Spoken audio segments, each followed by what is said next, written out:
Hello everyone, welcome to easy study for you.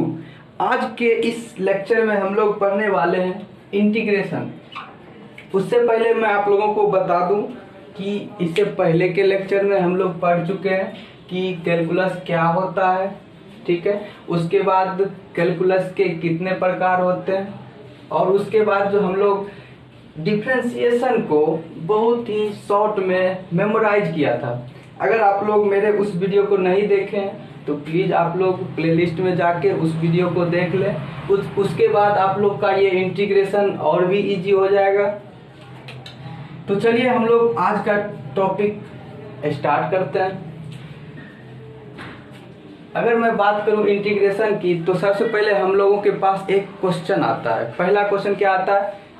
Why, कि हम लोग इंटीग्रेशन का यूज क्यों करते हैं। तो आप लोग ही बताइए कि यदि हम लोग किसी को तोड़ें, ठीक है, आई मीन अगर हम लोग किसी चीज को तोड़ें तो फिर उसको जोड़ना भी पड़ता है। यदि अगर मान लीजिए आप कोई व्यक्ति है, आप उसको एक दिन क्या किए, इतना मारे कि वो पूरा टूट गया, ठीक है। तो अब क्या करना पड़ेगा, उसको ले जाके हॉस्पिटल में भर्ती कराना पड़ेगा। फिर उसके बाद उसको जहाँ जहाँ टूटा है वहाँ क्या करना पड़ेगा, उसको जुर्माना भी पड़ेगा। तो इसी प्रकार हम लोग जब डिफरेंशिएशन पढ़े थे उसमें क्या किए, किसी भी इक्वेशन को हम लोग पार्ट पार्ट में डिवाइड करते थे, उस डिफरेंशिएशन का हल निकालते थे। उसी प्रकार जब अगर हम लोग इंटीग्रेशन पढ़ेंगे तो उसमें हम लोग क्या करेंगे, जोड़ने का काम करेंगे, ठीक है, या जोड़ेंगे। तो अब जो पहला क्वेश्चन जो आता है कि हम लोग इंटीग्रेशन का यूज क्यों करते हैं, ठीक। तो सबसे पहले आता है to find a function when it derivative is given. मतलब अगर किसी भी फंक्शन का डेरिवेटिव हम लोग को दिया हुआ है तो उसको, उस फंक्शन को फाइंड करने के लिए हम लोग क्या करते हैं, इंटीग्रेशन का यूज करते हैं। नहीं समझे? मैं अगर फिर से बता देता हूँ कि यदि कोई डेरिवेटिव दिया हुआ है, जैसे हम लोग जो उसमें पढ़े थे d/dx sin x बराबर क्या है, cos x होता था। तो यहाँ क्या है कि d/dx, इसका हम लोग डेरिवेटिव क्या निकाले, cos x निकाले। तो अब अगर जो cos x मेरा दिया हुआ है, ठीक है ना, to find a function when it derivative is given. अगर इसका जैसे d/dx ऑफ sin x का डेरिवेटिव हमको क्या दिया हुआ है, cos x दिया हुआ है, तो हम लोग क्या कर सकते हैं, वो फंक्शन, जो फंक्शन जिसका हम लोग डेरिवेटिव निकाले, वो फंक्शन इससे हम लोग निकाल सकते हैं इंटीग्रेशन का यूज करके, ठीक है। अब समझ में आया होगा। अब दूसरा जो पॉइंट आता है वो आता है to find the area of region bounded by the graph of a function under various condition. जब हम लोग इससे आगे पढ़ेंगे, नया चैप्टर होगा area bounded chapter. Area bounded में हम लोग का क्या होता है कि किसी भी, कोई भी मेरा एरिया, किसी भी क्षेत्र का एरिया निकालना होता है, चाहे वो सर्कल हो, चाहे वो पाराबोला हो, तो सब उसमें हम लोग क्या करते हैं, उसका एक कंडीशन दिया हुआ रहता है कि जैसे कि ये मेरा पाराबोला है, तो उसमें क्या निकालना पड़ता है हमको, उसका जो कंडीशन दिया हुआ रहता है उसका हम लोग को एरिया निकालना पड़ता है। तो उस सब के लिए भी हम लोग किसका यूज करते हैं, इंटीग्रेशन का यूज करते हैं। अब तो आप लोग को समझ में आ गया होगा कि हम लोग इंटीग्रेशन का यूज क्यों करते हैं। अब उसके बाद जो सेकेंड क्वेश्चन हम लोगों के पास आता है व्हेयर कहने का मतलब कि हम लोग इंटीग्रेशन का यूज कहाँ कहाँ करते हैं, ठीक है। तो मैं आपको बता दूं कि इंटीग्रेशन का use to solve various types of problem, बहुत प्रकार के प्रॉब्लम को सॉल्व करने के लिए, जैसे इकोनॉमिक्स, दूसरा प्रोबेबिलिटी एंड फाइनेंस। अब आप लोगों के मन में क्वेश्चन आता होगा कि इकोनॉमिक्स क्या है, प्रोबेबिलिटी क्या है एंड फाइनेंस क्या है। तो मैं आप लोगों को बता दूं कि इकोनॉमिक्स आप लोग 10th के क्लास में पढ़ चुके होंगे, अर्थशास्त्र। इकोनॉमिक्स मतलब क्या होता है, अर्थशास्त्र, जिसमें हम लोग सेवाओं के बारे में, वस्तुओं के बारे में जानते हैं। फिर दूसरा जो आता है प्रोबेबिलिटी भी आप लोग 10th में पढ़ चुके हैं मैथ में, ठीक है। अब जो आता है तीसरा वो है हमारा फाइनेंस। तो फाइनेंस में आप लोगों को बता दूं कि फाइनेंस का सीधा मतलब होता है कि किसी भी कार्य को करने के लिए, कार्य मतलब जैसे कि कोई कंपनी चल रहा है तो उसमें जो उस कंपनी को चलाने के लिए जो जमा पूंजी की जरूरत होती है वो क्या कहलाता है, मेरा फाइनेंस कहलाता है। ठीक है, अब जो इंटीग्रेशन से रिलेटेड मेरा तीसरा क्वेश्चन आता है जो बहुत ही इंपॉर्टेंट है, वो है व्हाट, मतलब इंटीग्रेशन क्या है। ठीक है, कि इंटीग्रेशन जो हम लोग पढ़ने वाले हैं वो मेरा इंटीग्रेशन है क्या। इससे पहले के लेक्चर में भी बताया था कि इंटीग्रेशन क्या होता है, डिफरेंशिएशन का जस्ट अपोजिट। अगर इंटीग्रेशन हम लोग किसी को तोड़ते हैं तो इसमें क्या करना पड़ेगा, जोड़ना पड़ेगा। तो वही चीज यहाँ लिखा हुआ है, the process of finding function whose derivative is given is called integration. ये मेरा वही पॉइंट पहला आया कि जब मेरा कोई डेरिवेटिव दिया हुआ है तो उसके फंक्शन को पुनः फाइंड करने का प्रोसेस जो होता है वो मेरा क्या कहलाता है, इंटीग्रेशन कहलाता है। या it is an inverse process of differentiation, ये वही है कि इनवर्स प्रोसेस है। अगर हम लोग डिफरेंशिएशन इसका किसी का निकाले हैं, ठीक है, तो अगर हम लोग D by d x sine x का डिफरेंशिएशन निकाले cos x, तो हम लोग फिर क्या कर सकते हैं, इसका जो डेरिवेटिव cos x आया है इससे हम लोग क्या फाइंड कर सकते हैं, वो फंक्शन को फाइंड कर सकते हैं। तो वही मेरा क्या कहला जाता है, इंटीग्रेशन कहला जाता है। ठीक है, अब बात आती है कि इंटीग्रेशन कितने प्रकार का होता है। तो मैं आप लोगों को बता दूं कि इंटीग्रेशन मेनली दो प्रकार का होता है। पहला क्या आता है, इनडिफिनिट इंटीग्रेशन, और दूसरा क्या आता है, डिफिनिट इंटीग्रेशन। तो सबसे पहले हम लोग पढ़ने वाले इनडिफिनिट इंटीग्रेशन। और हाँ, मैं आप लोगों को ये सब इसीलिए बता रहा हूँ क्योंकि मैं नहीं चाहता कि आप लोग इंटीग्रेशन जब पढ़ें तो आपके मन में इंटीग्रेशन से रिलेटेड कोई सा भी कंफ्यूजन हो। एक छोटा से छोटा पार्ट भी हम लोग इंटीग्रेशन को एक अच्छे इजी वे में डील करेंगे। ठीक है, प्लीज आप लोग इस वीडियो को लास्ट तक देखिएगा क्योंकि आज का जो मेरा टॉपिक इंटीग्रेशन है उसके इंट्रो से रिलेटेड एक छोटा से छोटा चीज भी मैं आपको बताने वाला हूं। आप लोग प्लीज इसको मिस मत कीजिए, ये वीडियो बहुत ही मजेदार होने वाला है। अब मैं सबसे पहले स्टार्ट करने वाला हूं इनडिफिनिट इंटीग्रेशन। तो इनडिफिनिट इंटीग्रेशन में सबसे पहले देखिए कि हम लोग जब डिफरेंशिएशन पढ़े थे तो क्या पढ़े थे, डी बाई डी एक्स को एक फंक्शन है, ठीक का हम लोग क्या निकालते थे, डिफरेंशिएशन निकालते थे, उसका डेरिवेटिव क्या हो जाता था, एफ ऑफ एक्स। तो अब हम लोग जब इंटीग्रेशन करेंगे तो क्या करेंगे, यहाँ जैसे इस एफ ऑफ एक्स से हम लोग ये फंक्शन निकाले तो उसी प्रकार हम लोग क्या करेंगे, अब इसके अपोजिट प्रोसेस करेंगे, इस एफ ऑफ एक्स का इंटीग्रेट इसको करेंगे तो वो मेरा जो फंक्शन जिसका हम लोग डिफरेंशिएशन निकाले थे वो हमको फाइंड हो जाएगा। देखिए यहाँ जैसे integration of f of x into d x equal to f of x plus c. तो देखिए ये फंक्शन जो हम लोग इसको डेरिवेटिव डिफरेंशिएट किए थे तो वो फंक्शन पुनः हमको इस इंटीग्रेशन से मिल गया।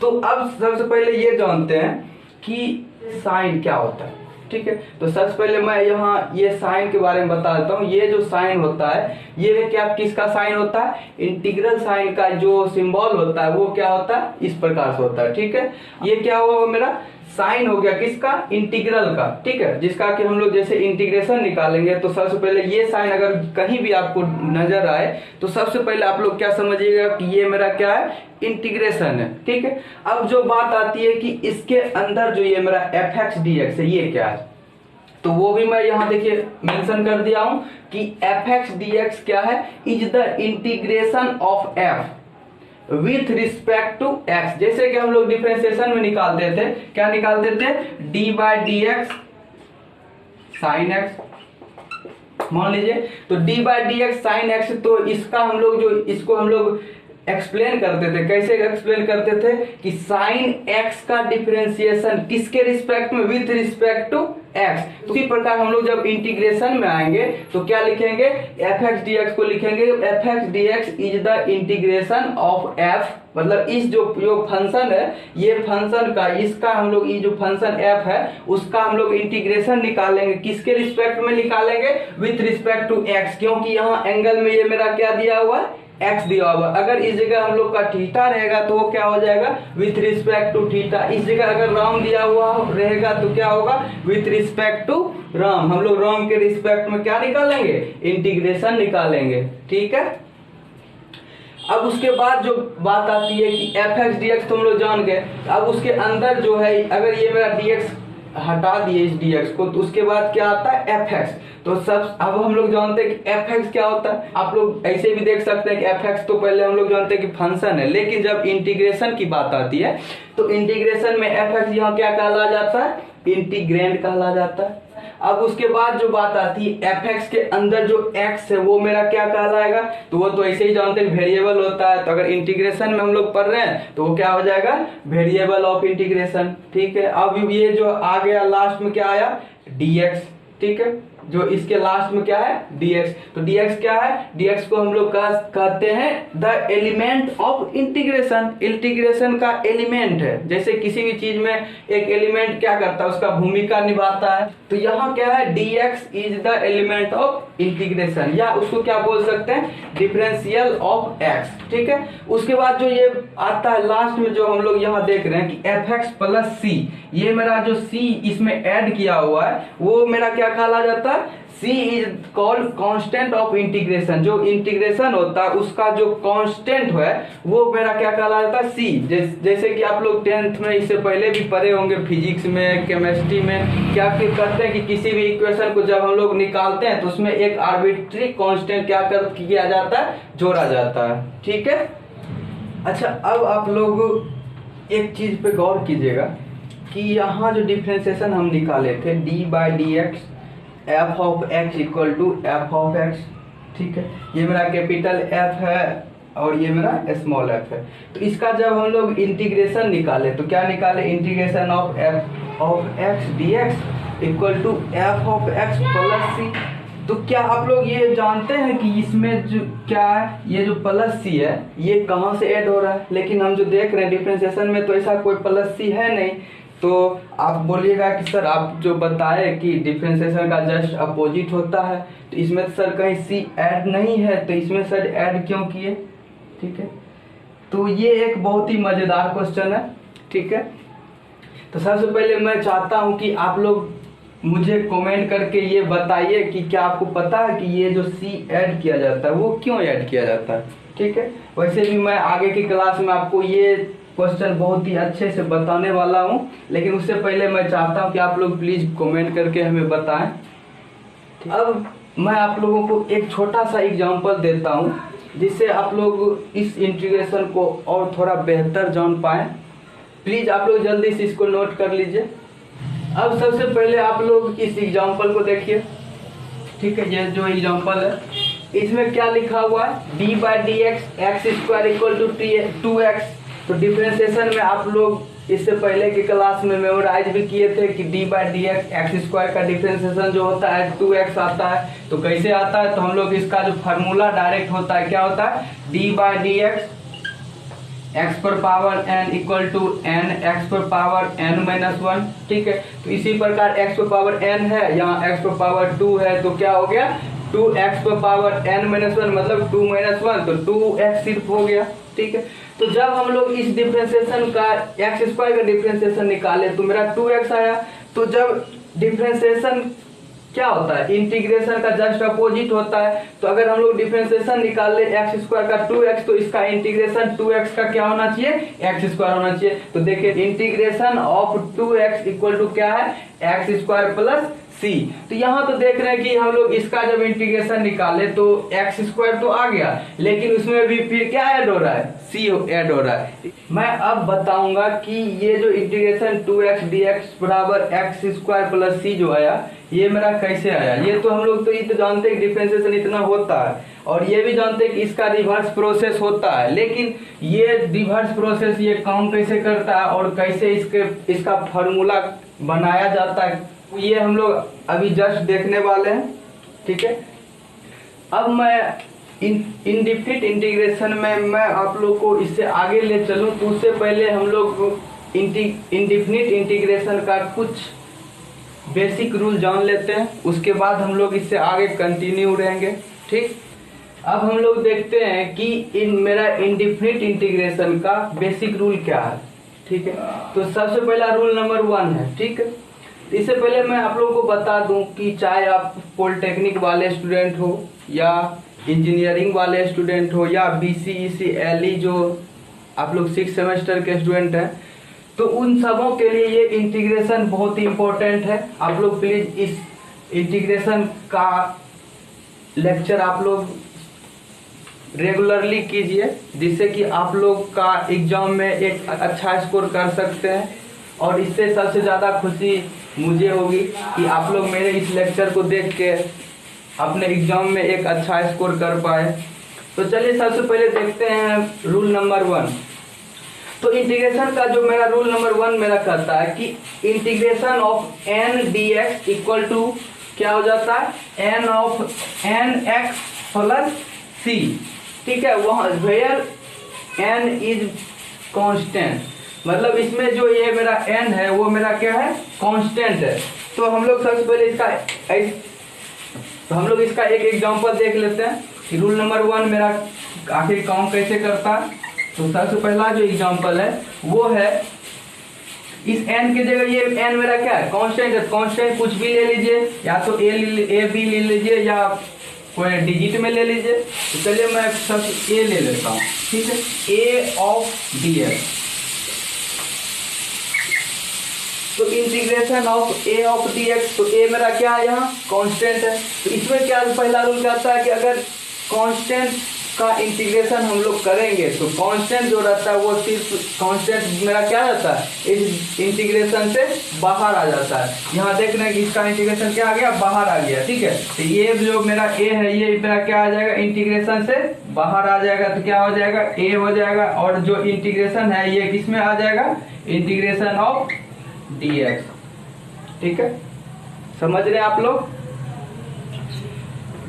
तो ध्यान से देखिएगा कि इंटीग्रेशन ऑफ a dx है, तो यहाँ जो a मेरा कांस्टेंट है, जैसे डिफरेंशिएशन में अगर कोई कांस्टेंट रहता था d/dx cx रहता था, तो क्या हो जाता था, ये मेरा c क्या आ जाता था, डिफरेंशिएशन से बाहर आ जाता था। उसी प्रकार इंटीग्रेशन में क्या है, ये जो मेरा a है, ठीक है, ये मेरा कांस्टेंट है, ये भी क्या आ जाएगा, इंटीग्रेशन से बाहर आ जाएगा। तो ये मेरा देखिए a बाहर आ गया, उसके बाद इंटीग्रेशन ऑफ dx लग गया। तो अब ये जो इंटीग्रेशन है इसका फॉर्मूला जो बन जाता है, integration of dx equal to क्या आ जाता है, x प्लस c। आप लोग इसको नोट कर लीजिए, integration of dx equal to क्या आ जाता है, x प्लस c। तो यहाँ जो मेरा बचा हुआ है ये मेरा पहले से बाहर है। ठीक है, और उसके बाद बाहर, उसके बाद यहाँ क्या आ गया, अंदर में क्या बच रहा है मेरा dx। तो ये मेरा क्या बन जाएगा, x प्लस c। ठीक है, तो अब क्या हो जाएगा, ये मेरा जो ax प्लस c है ये मेरा मल्टीप्लाई हो जाएगा दोनों में। तो क्या हो जाएगा, ax प्लस ac। ठीक है, अब जो ये मेरा ac मेरा कांस्टेंट है, इसको हम लोग चूंकि मान लेंगे कि ac इक्वल टू एक कैपिटल C। ठीक है, एक c ये मेरा था, इसको इक्वल टू मान लिया कांस्टेंट। कांस्टेंट कुछ भी है, ठीक है, तो ये कांस्टेंट मेरा क्या हो रहा है, ऐड हो रहा है। इसका जो मेनली रिजल्ट आएगा वो मेरा क्या आ जाएगा, ax प्लस c। तो integration of a dx equal to क्या आ जाएगा, ax प्लस c। उसी प्रकार जैसे कि integration of n dx equal to क्या है, पहला रूल nx प्लस c। समझ गए आप लोग। तो देखा आप लोगों ने कि ये जो इंटीग्रेशन मेरा बनता है वो क्या बनता है, टोटली डिफरेंशिएशन पे ही डिपेंडेंट है। बस इसका क्या है, रिवर्स प्रोसेस है। तो पहला रूल आप लोग समझ चुके होंगे। ठीक है, इससे आगे का रूल मैं आप लोग को नेक्स्ट क्लास में बताने वाला हूं, इसलिए प्लीज आप लोग बने रहिए हमारे साथ। और यदि आप लोगों को मेरा ये वीडियो पसंद आया हो तो प्लीज इस वीडियो को लाइक करें, अपने दोस्तों के साथ ज़्यादा से ज़्यादा शेयर करें और हमारे इस channel easy study for you को सब्सक्राइब करें, जिससे आने वाले आगे के लेक्चर का नोटिफिकेशन सबसे पहले आपको मिल सके। और हाँ, आप लोगों का ये इंटीग्रेशन का क्लास बिल्कुल इसी तरह कंटिन्यू रहेगा और उसमें हर एक आपके सिलेबस से रिलेटेड हर एक टॉपिक उसमें कवर होगा। इसलिए प्लीज आप लोग किसी भी लेक्चर को मिस नहीं कीजिएगा। तो मिलता हूं मैं आपको एक नए वीडियो के साथ, तब तक के लिए गुड बाय।